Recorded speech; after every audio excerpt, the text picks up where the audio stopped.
Now at 9, PSU's Writers Fest kicks off today to start a week full of events for the university.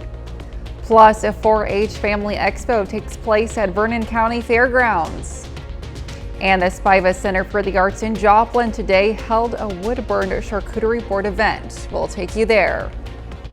The 4 states' most watched news starts now. Thank you for joining us tonight. I'm Elise Noe. The United Auto Workers Union went on strike after failing to agree to a new contract this weekend. Auto workers in Wentzville, Missouri are racing to apply for strike pay, as Diamond Palmer reports. United Auto Workers are continuing the fight for better pay, benefits, and working conditions one day at a time. And we want to be able to afford to buy the cars that we build.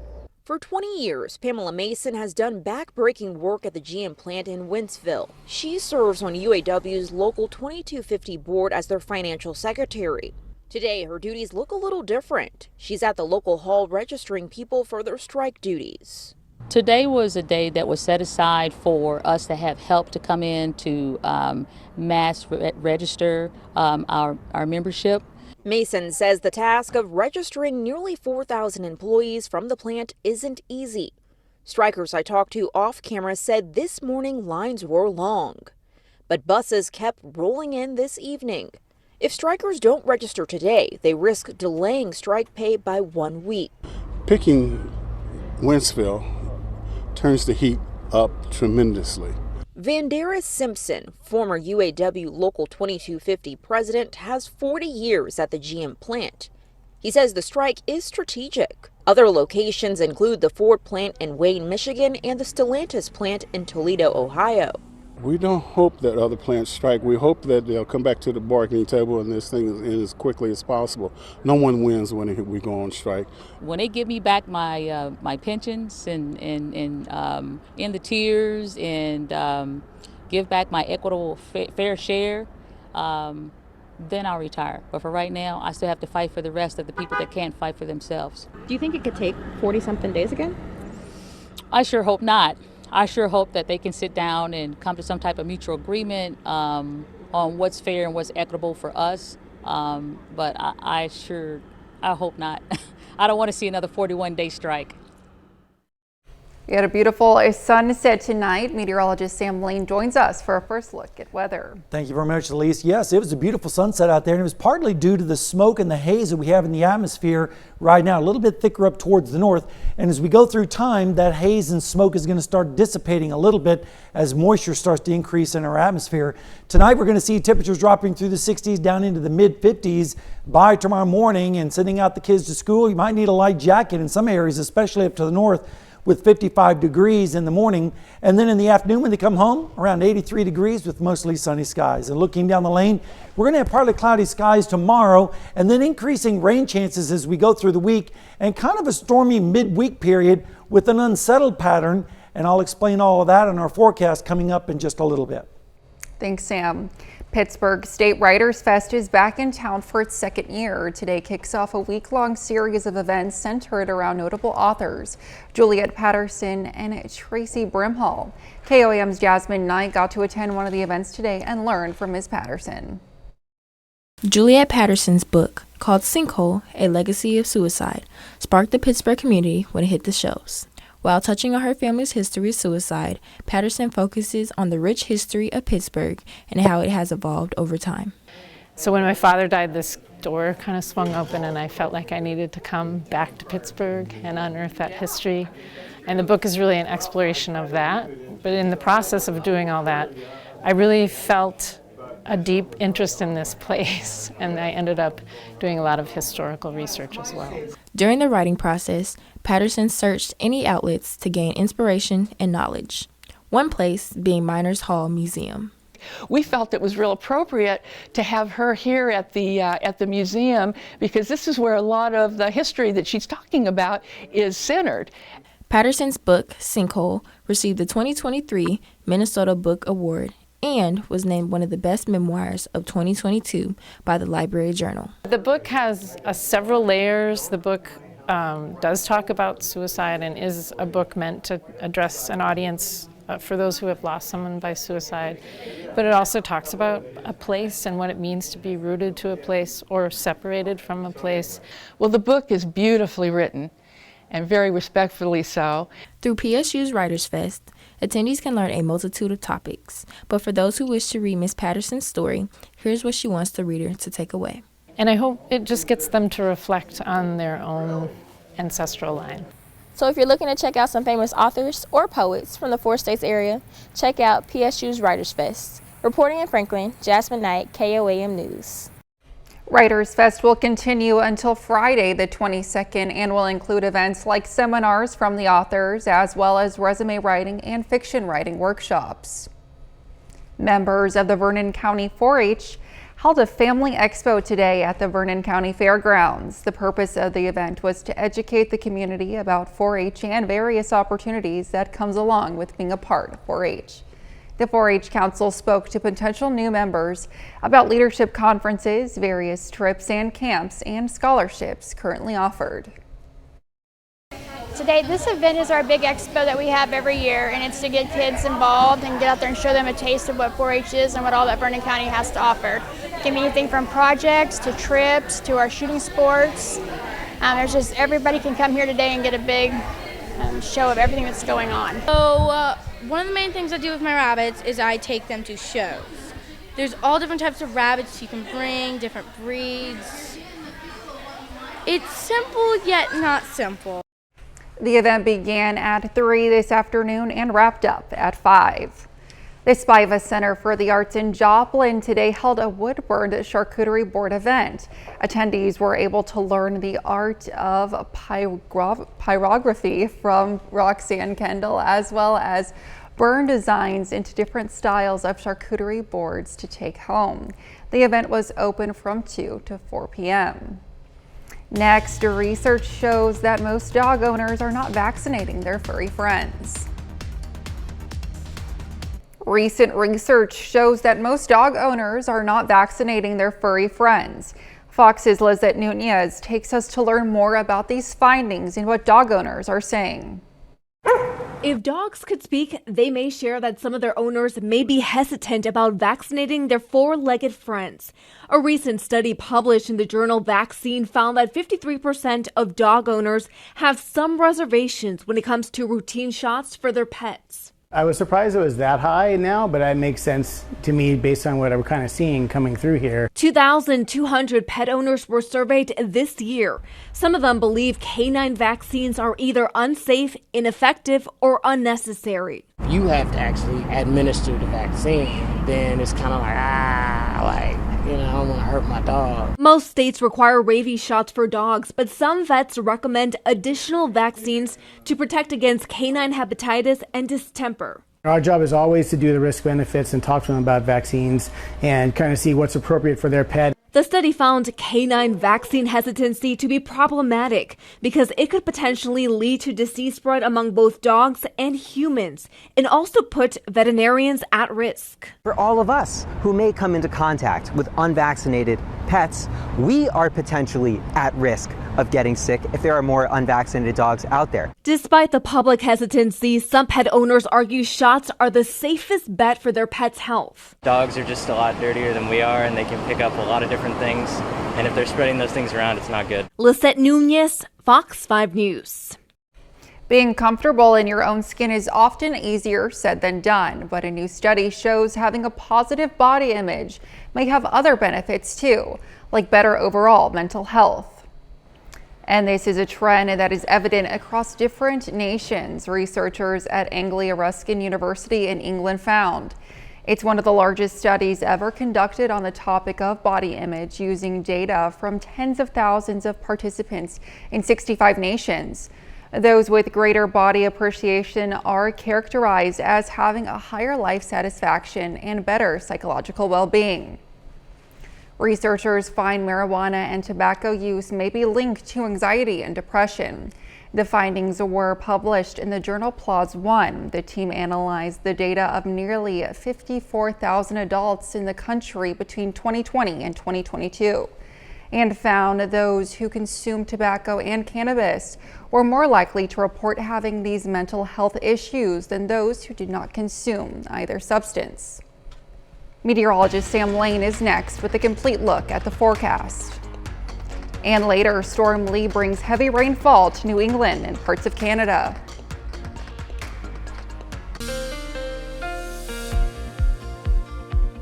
Well, we've had a pretty nice weekend across the 4 states. Lots of sunshine, even a little bit of rain thrown in periodically last night, but that has now moved out, and now we're left with mostly fair skies. Let's start out this morning at Seneca, Missouri at Indigo Sky Casino and Resort. And as that goes into motion, you can see that we had some mid-level clouds this morning, and then those rapidly moved away, and we were left with bright blue skies and lots of sunshine across the area and a beautiful sunset.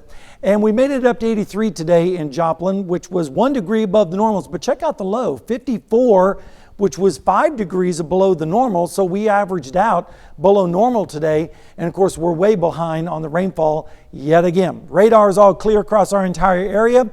Temperatures are very pleasant, generally in the lower 60s up to the north and east, even 58 degrees right now in Cassville, but still in the 70s out to the west, like in Sedan and Nowata with 71 right now. But dew points are low, and that's what's making it feel so comfortable out there. And it's also what is allowing temperatures to really fall like a rock at night. And as we go through time, tomorrow we're going to see dew points in the 40s. Then on Tuesday, we're going to see dew points in the 50s. And then on Wednesday, we're going to see dew points in the 60s. So we're going to see the moisture increase each and every single day as we go through the week. And the rain chances are going to increase as a result too. Rain chances for the next 36 hours are going to be pretty close to 0 though. And that's because we're under a ridge of high pressure that's going to be in firm control. But then as we go through the rest of the week, we're going to have this system zip on by. And as it comes by, it's going to kind of slow down and just kind of spin its wheels for a few days. And that means the chances of showers and thunderstorms are going to be with us for several days. It's not going to rain every day or all day, but hopefully we'll get some decent rainfall in here. In fact, looking at the GFS forecast, it's forecasting anywhere from around ½ an inch to close to 1 inch in some locations. And the European model is pretty much in agreement with that. So hopefully we will see some decent rainfall by the time we go into Wednesday evening across the area, and that will continue on into the early part of the weekend. Lows tonight are going to be in the upper 40s and lower 50s up to the north and east, 50s elsewhere with south winds. And then as we head through the day tomorrow, partly cloudy with highs in the low to mid 80s, even approaching 90 out to the west. And then as we go through Tuesday night, or Tuesday morning, I should say, we should see some scattered showers developing, especially out to the west, with temperatures in the 60s and strong southwest winds. Then Tuesday afternoon, those scattered showers will still be with us here and there, scattered around with highs near 80. And then as we go into Wednesday morning, again, scattered showers across the area with lows in the 60s and temperatures starting to get closer to the upper 70s by the time we get into the afternoon. And over the next 7 days, we're going to keep that chance of showers and storms going all the way until Saturday. And then as we go into Sunday, a little bit drier, but then more showers possible on Tuesday. And again, it's not going to rain every day, all day, but hopefully we'll get some storms here and there as we go through the work week forecast, as we're still very dry. Absolutely. I can get behind a few sprinkles and showers here and there. Thanks, Sam. Coming up, the latest on the UAW strike. Auto workers and automakers are still far apart in contract talks as more walkouts could be on the way.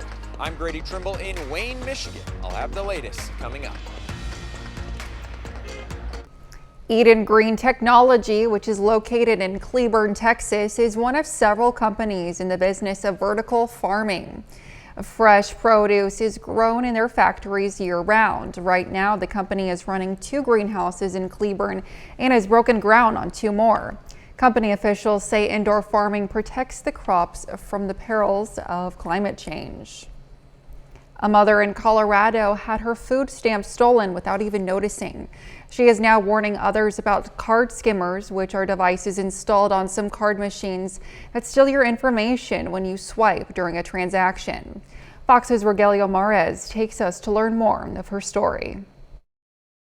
We can't prevent it completely. We're just living in a world where this is happening more and more, but we can try to protect ourselves. That's the warning from this mother tonight who asked not to be identified. Her family received SNAP benefits earlier this month. They bought some groceries, leaving a balance for the rest of September. I tried to go back on Sunday to get food for the Labor Day barbecue, and it was rejected. She went to her phone to check the balance on her SNAP account. Right in front of my face, I saw it loading, so you can check your balance, and it went to zero. She was left baffled. She only used the card once this month, and her account had just been issued new funds. I've had the card, and I've been home all day ever since Friday, so how could this happen? What happened, she believes, someone got her account information from a card skimmer. She even had transactions to prove it. And I think I'm mostly just mad and frustrated. How could this happen when the card's on me?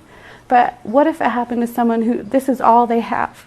And that breaks my heart. She took matters into her own hands, finding out how to prevent this from happening again. Download the app for the food stamps. Change your PIN right before you're going to get your food stamp balance, a big amount. Changing your PIN frequently. All of those tips provided by the state's Department of Human Services. You have 30 days from the incident to report fraud to your county's food stamp office, and they determine if and when they'll send new funds. Not soon enough for this family, who rely on those funds to stock their pantry. A week or two at the most, and that's just, just basic cooking, going back to simple. And I have a daughter that's celiac, so gluten-free. I have kids that have special needs, so they have feeding issues, so it's just hard. Beachgoers thought they were in danger but ended up lending a helping hand. Up next. Some beachgoers had the scare of their lives when they had a close encounter with a shark. A couple from Texas was visiting Pensacola Beach in Florida when a nearly 10-foot shark came ashore. At first, they thought the large animal was chasing bait, but when it came all the way to the shoreline, they quickly realized they needed to jump in to help it get back to the water. The couple was able to help the mako shark swim back to his home. 30 more minutes of news, weather, and sports coming your way. Coming up, the UAW strike has reached day 3. We'll take a look at its potential impact on the economy. There seems to be no end in sight to the ongoing auto workers strike, now in day 3. If it continues, it could have a profound impact on the economy. Fox's Grady Trimble is in Michigan with the latest. Talks continuing Sunday in the ongoing strike by the United Auto Workers against the big 3 Detroit automakers, but the two sides are still far apart. All 3 automakers, Ford, General Motors, and Stellantis, have made initial offers. We have a historic offer on the table, the highest in our 115-year history. 20% gross wage increases over the life of the contract. The UAW wants a pay raise closer to 40%, the amount the union says CEOs have gotten in recent years. These companies have made $250 billion in the last 10 years, $21 billion in the last 6 months alone. And our workers' wages and conditions have went backwards. No bucks, no trucks! Union members are also seeking to recoup their cost of living adjustment, something workers say they lost when automakers were struggling during the 2008 financial crisis. In 2008, a lot of my sisters and brothers had given up a lot of things to save Ford from the crisis, and that has not been returned to them. I can go to a fast food restaurant and make more an hour than what I'm making now. They also want a 4-day work week and the return of pension plans, both concessions the automakers appear unwilling to make. Starting Friday, more than 12,000 workers went on strike at 3 plants. UAW President Shawn Fain is threatening to strike at more plants to turn up the heat on automakers to reach a deal. A prolonged strike could cost the U.S. economy billions of dollars. The White House has assigned 2 administration officials to help with the negotiations. In Wayne, Michigan, Grady Trimble, Fox News. Meteorologist Sam Lane joins us for another look at the forecast. All right, I know a lot of folks have been suffering from the hay fever, and that's going to be improving a little bit as we go through time with scattered showers and storms. But today it was 7.6. Tomorrow will be 7.9, most of that being ragweed. chenopod, and nettle. Looking at the forecast tonight, we're going to see temperatures dropping through the 50s to about 55 degrees by tomorrow morning. So as you send the kids out to school, they might need a light jacket, especially up in our northern counties. And then as they come home from school, we're going to be looking at temperatures in the low 80s with mostly sunny conditions. And over the next several days, we're going to see a change in our weather, partly cloudy tomorrow, but then increasing rain chances as we go through a stormy midweek pattern and an unsettled pattern overall. And I'll tell you what all that means in our forecast coming up in just a little bit. Thanks, Sam. We'll see you soon. President Biden had only a brief remark for reporters when he was asked about the White House impeachment inquiry. The president made his comment when he returned to the White House this afternoon. Last week, House Speaker Kevin McCarthy announced he is directing the House to begin an impeachment inquiry into President Biden. McCarthy says the investigation will focus on allegations of abuse of power, obstruction, and corruption. The White House has said the allegations are baseless. The president's next stop is to New York City to attend the annual United Nations General Assembly. Republican candidates courting evangelicals this weekend in Iowa. The frontrunner, former President Trump, not in attendance, which meant his rivals were busy trying to make up ground on his considerable lead in the polls. Fox News correspondent Alexandria Hoff has that story.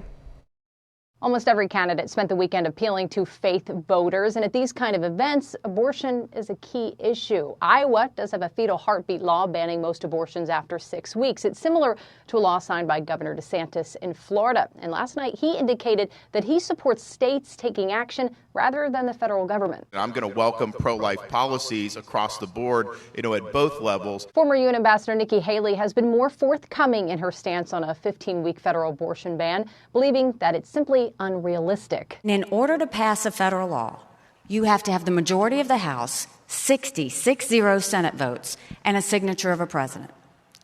We haven't had 60 Republicans in over 100 years. We might have 45 pro-life senators. So no Republican president can anymore ban abortions than a Democrat president can ban those state laws. But former Vice President Mike Pence feels differently and hopes to win over the evangelical voters by taking the fight nationwide. We've achieved this incredible moment in the life of our movement, a new beginning for life for the American people. But my former running mate and other candidates in this field want to relegate that issue to the states only, but I won't have it. Former President Trump was not at the Faith and Freedom Coalition banquet, but he was at a faith event on Friday here in D.C. He holds a wide lead in the polls, but is also receiving criticism from opponents who believe his outlook on abortion is not conservative enough. The former president said today he wants to bring both sides to the table and come up with a compromise. Both sides, and this is a big statement, both sides will come together, and for the first time in 52 years, you'll have an issue that we can put behind us. At the federal level? It could be state or it could be federal. I don't frankly care. Recent polls show that the former president remains the clear favorite among evangelical Christians. In Washington, Alexandria Hoff, Fox News. Still ahead, Storm Lee brings heavy rainfall to New England. And a popular social media platform has been fined for mishandling data.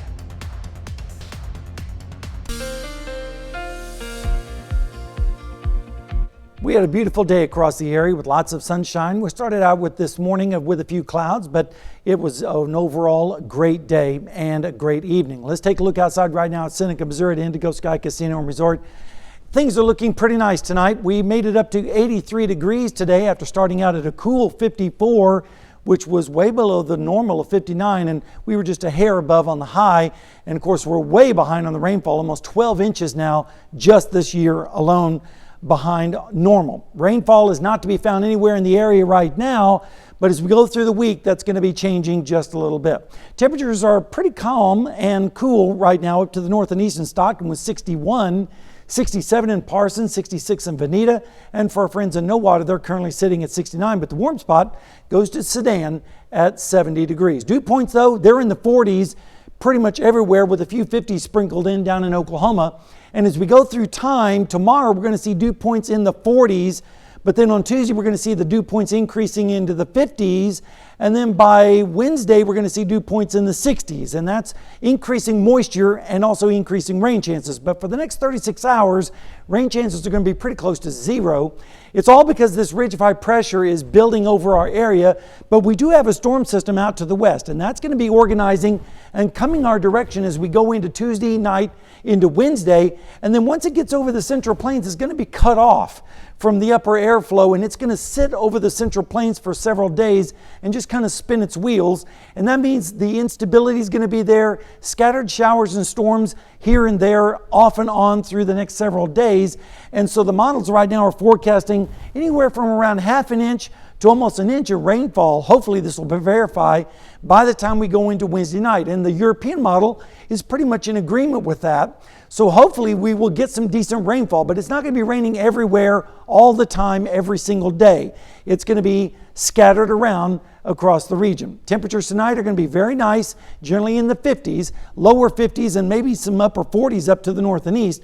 Then tomorrow we're going to see partly cloudy skies with highs in the lower 80s to the east, mid to upper 80s out to the west, maybe even touching 90 out to the west. Then as we go into Monday night and Tuesday morning, we're going to see scattered showers developing out to the west with temperatures in the 60s and 70s. And then Tuesday afternoon, scattered showers and storms are going to be scattered around with highs in the 70s, near 80. And then as we go into Wednesday morning, scattered showers still in the area with lows in the 60s. And over the next 7 days, we're going to keep the scattered showers and storms going on Wednesday and Thursday, Friday and Saturday. But again, I don't want everyone to think it's going to be raining the whole time, because it's not. But we'll just see them scattered around, and then temperatures are going to be seasonable though. So for this time of year, not a bad forecast. We're slowly getting closer to that crisp fall weather. That's Can't right. wait for it. We're getting closer. Thanks, Sam. Parts of the coastal Northeast reeling, but also thankful it wasn't worse. After Atlantic storm Lee brought high winds and heavy rains to New England and Canada. Fox Weather's Robert Ray has the latest from Nova Scotia. Yarmouth, Nova Scotia, here at the southern part of the peninsula. About 1 million people in Nova Scotia, about 7,000 here in the fishing village. And you can see the ropes that they shored up these big fishing vessels with as Lee made its approach into this part of Nova Scotia on Saturday. But take a look, if you can, at the waters here in Yarmouth Bay. Absolutely pristine and beautiful today, as people's homes, thankfully, were not damaged by post-tropical cyclone Lee. But look at the images from yesterday as it trekked all the way up through the Atlantic and made its way into the Yarmouth Sound with crashing waves, huge, coming in with the wind field onto the rocky shoreline of Nova Scotia, making a landfall in Long Island, Nova Scotia, about 35 miles to the northwest of Yarmouth, which is where we are at right now. Really just an amazing scenario for this storm as it had made its way up into the Bay of Fundy, made a second landfall up in New Brunswick, another Canadian province. Now, the United States was not untouched, unfortunately, with heavy winds and rain in Bar Harbor, Maine.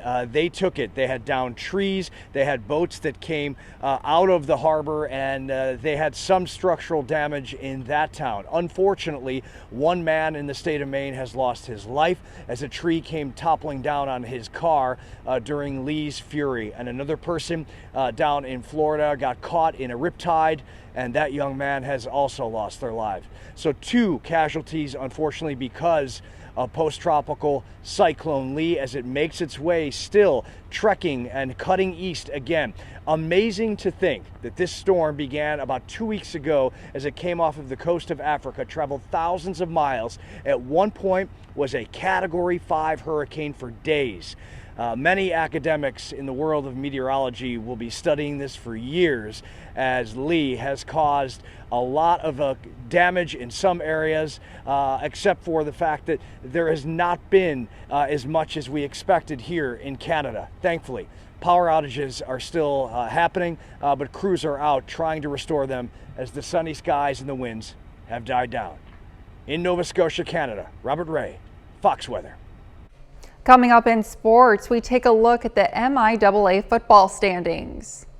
Plus, the Kansas City Chiefs get into the win column for the first time this season. Brock Baldridge will have the highlights next in sports.